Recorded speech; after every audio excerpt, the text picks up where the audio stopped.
I just wanted to give a quick presentation on the curse of the byword. And so in this generation during the awakening, I don't think that we realize just how powerful the bywords are to identifying Yah's people. Deuteronomy 28, he tells us that, and thou shalt become an astonishment, talking about Israel, and a proverb and a byword among all nations, whether Yah shall lead us, right?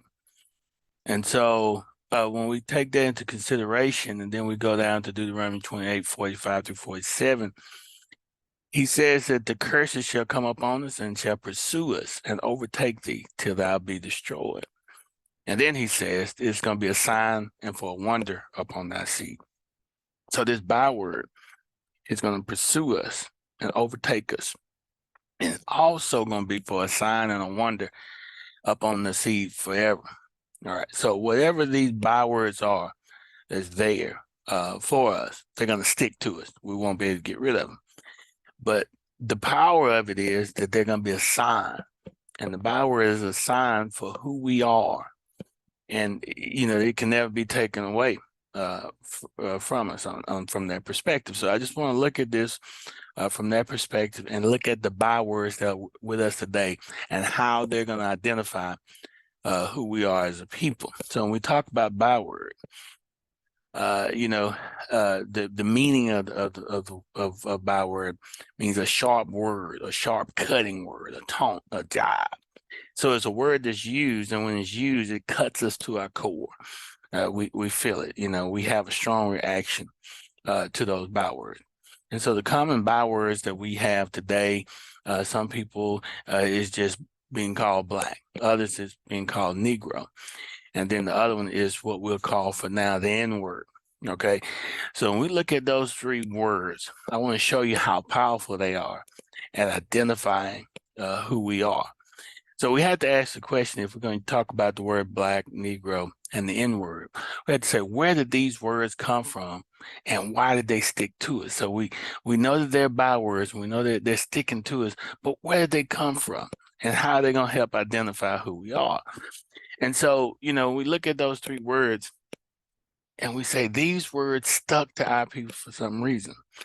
But when you go and look up the Zing languages, they say that there's over 7,000 languages in the world. So out of 7,000 languages in the world, how did these three words stick to us? What is it about these three words that's important? That's what we're going to explore in this brief, quick lesson. So let's look at the words, all right? Where these words come from and why they stick to us. So let's look at the word Negro. Now we go back as far as we can with the word Negro.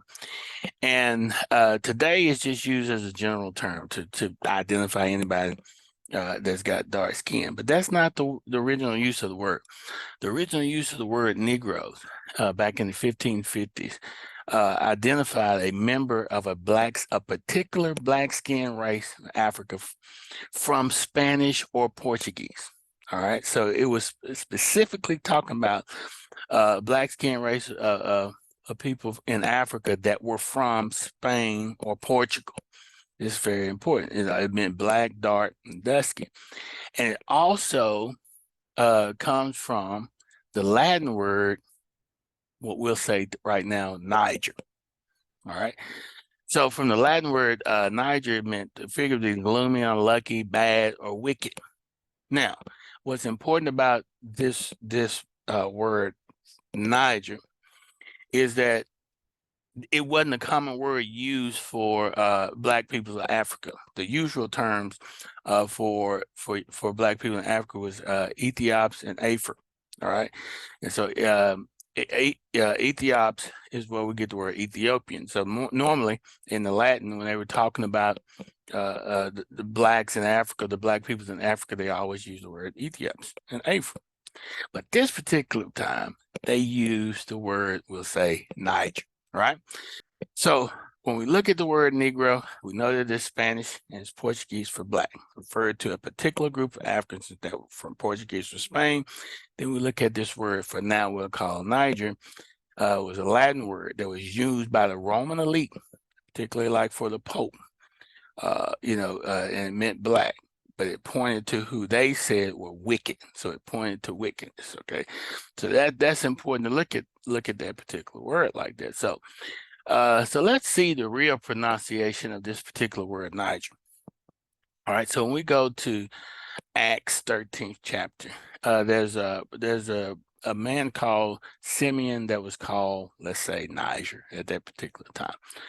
All right, so how then would you actually pronounce this particular word? Strong's G 3526. Niger. Niger. Strong's G 3526. Niger. Niger. All right, so now we see that the word Niger is actually the word Negro. All right, so now we have the word Negro.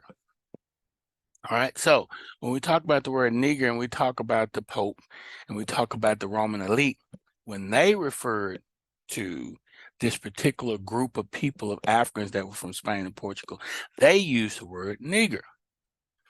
When the Spanish or Portuguese referred to this particular group of Africans that were from Spain and Portugal, they said Negro.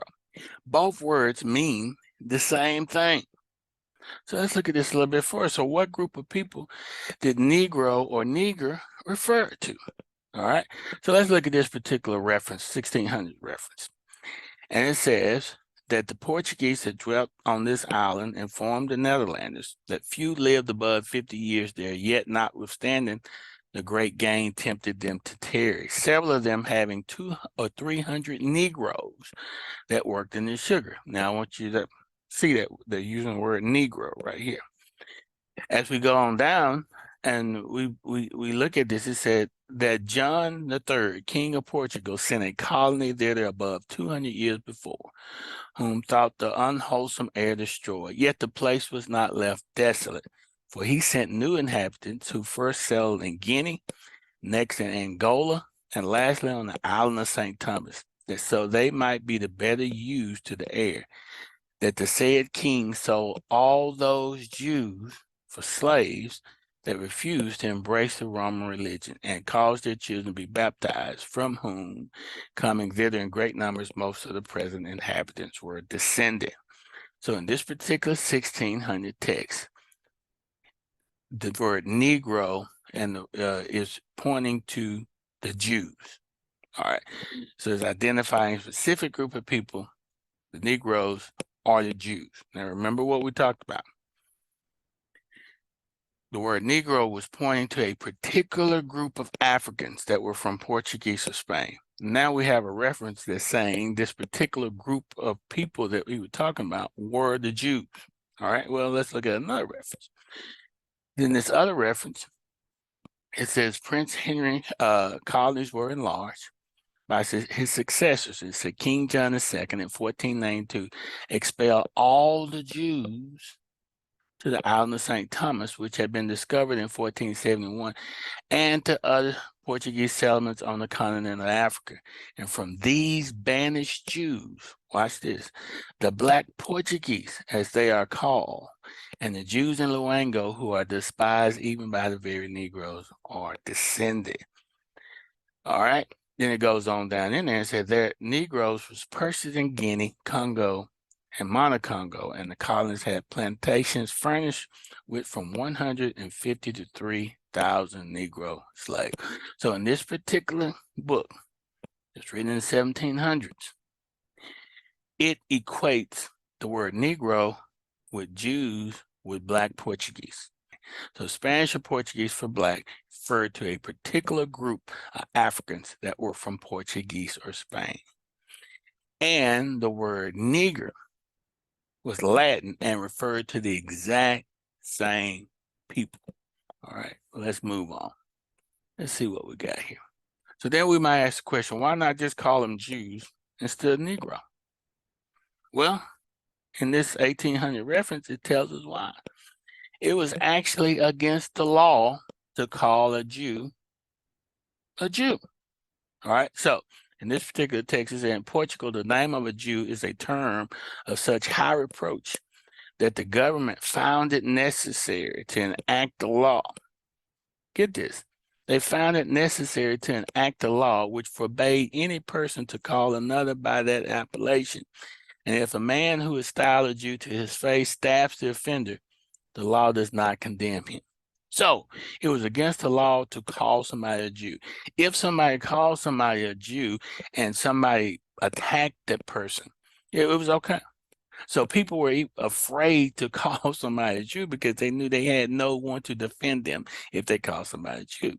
So instead of calling us Jews, they called us Negro, and they also called us Nigger. All right. So we look at that again.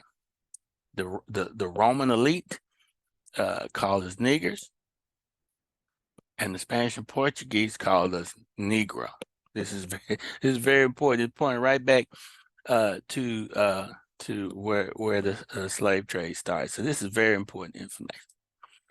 These bywords are attaching to us. So we know that the king was enslaving a certain people, the Negroes. The Negroes were certain people, all right, that he talks about, that happen to be the Jews, the Black Portuguese, as they are called, and the Negro. All of those are the same thing. When this word was being used at that time, it was referring to the same people. Later on, the word broadened to include more people, but at the origin of using this word, this is what they were referencing.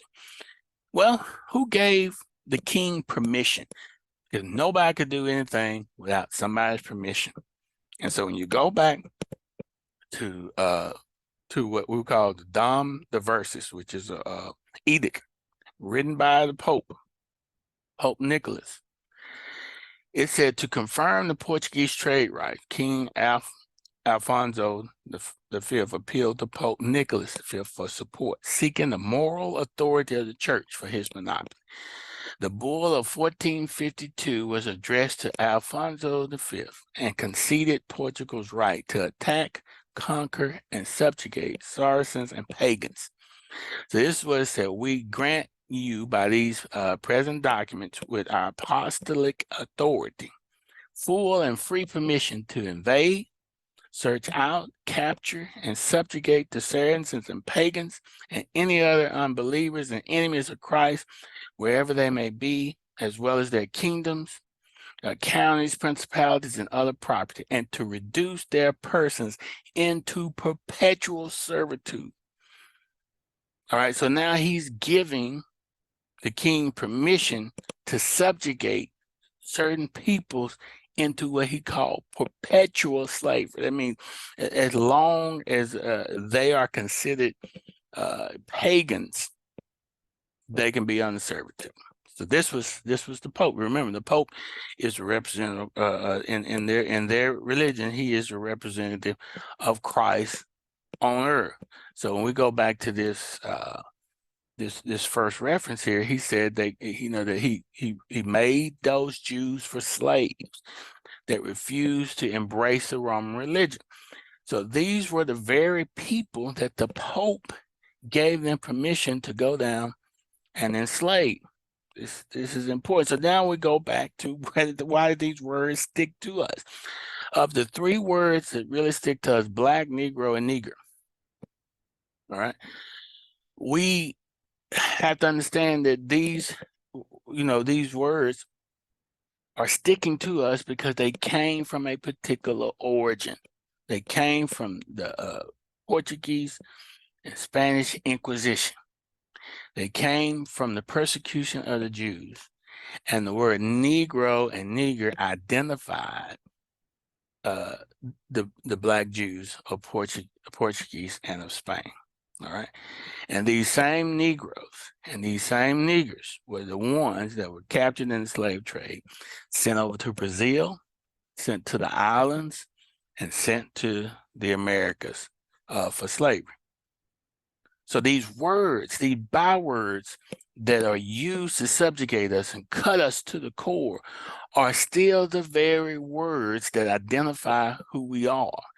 And so what the enemy has used while our women were being raped, the word that was used while we were being burned alive, the words that were used when we were taken onto the slave ships and beaten and whipped, and every thing that you can think of having been done to people. And they were using these words.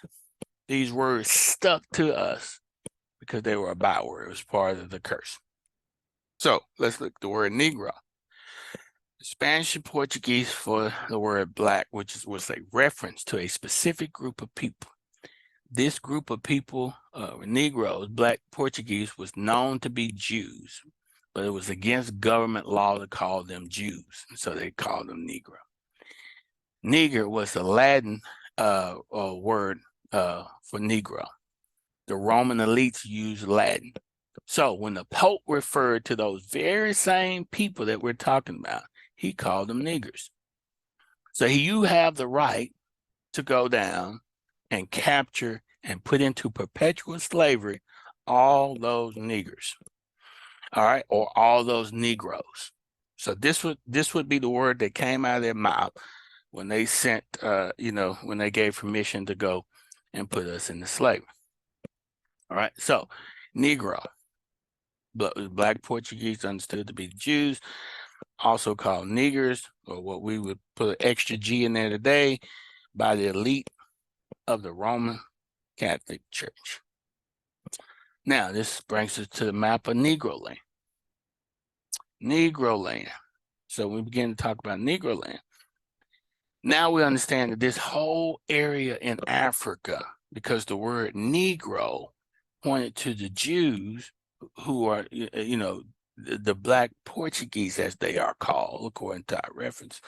This whole land here was full of the Negroes or Black Portuguese Jews or the niggers. There's a whole river that goes across this continent, part of the continent of Africa, and it's called the Niger River.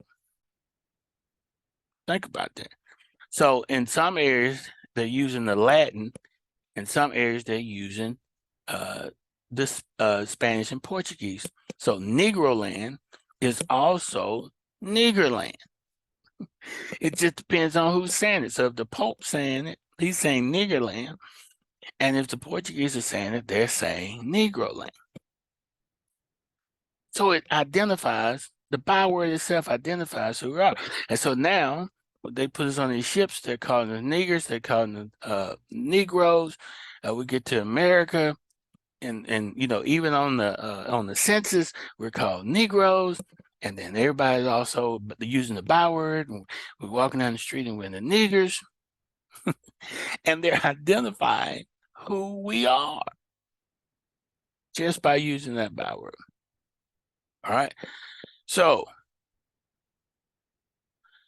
our disobedience and their hatred preserved our identity. So let's go back to Deuteronomy 28:37. Thou shalt become an astonishment, a proverb, and a byword among all nations, where the Yahweh shall lead thee. And then it said, this shall be for a sign and for a wonder upon thy seed forever. So this byword is for a sign upon us forever until he releases us from that curse. So as you can see, we're headed in that direction, and he's beginning to release us as he brings judgment, and he begins the judgment on the other nation. He'll gradually begin to release us from these curses. All right, one more story I wanted to share with you is from a 2012 story, right? And it's about an Egyptian immigrant that wanted to be classified as Black. I just want to share that with you real quick, because I want to show you how important it is around the world, how they categorize everybody and how they know who people are, right? All right, in 2012, there was this guy. He was from Egypt, and he wanted to be reclassified as Black. Now, remember what we just talked about: Black, Negro, nigger represent at the very origin. It was pointing to a specific group of people. a specific group of people who was against the law to call them Jews, and so they referred to them as Nigger, Negro, the Black Portuguese, as they are called. So remember those references.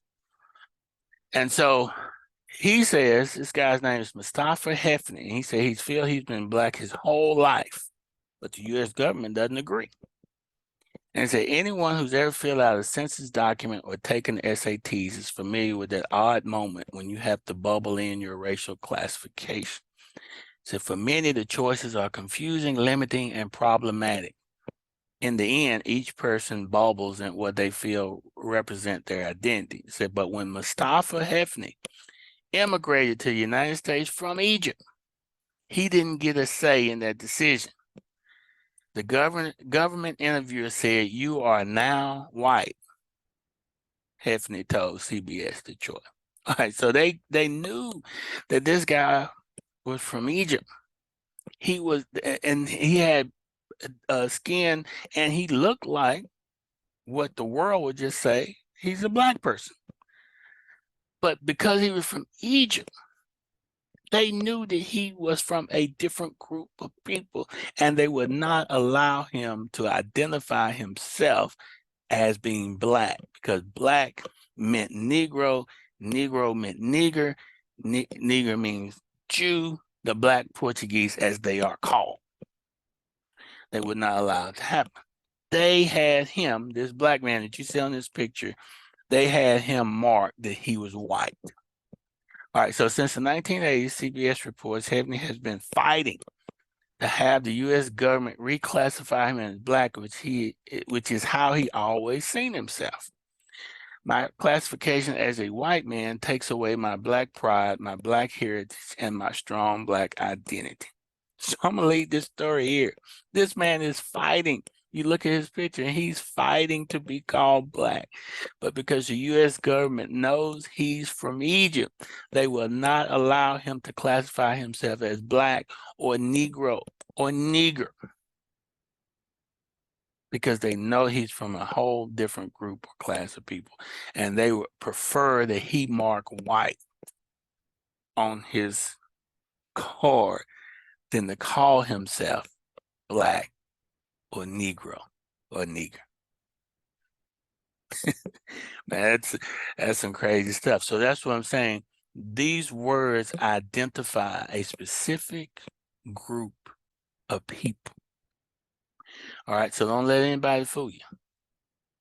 Words mean a lot. So when you go back and you look at the original meaning of the words, all right, when you look at the original meaning of the words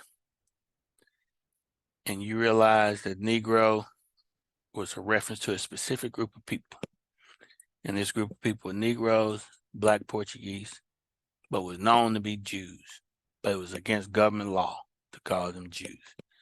And Nigger was Latin, and the Roman elite, the Pope, used the word Nigger. And so when the Pope gave permission to the king for perpetual slavery, the main target of this order was called the Niggers, the Negro, the Black Portuguese, understood to be Jews, and also called Niggers by the elite of the Roman Catholic Church. Anyway, I hope this helps out, so we can understand the origin of the bywords that we are under, and hopefully it will also help ease the pain of some of these bywords to know what the original meaning of these bywords were. All right, everyone, you take care of yourself, and we'll see you the next time. Shalom. Strong's G 3526. Niger. Niger.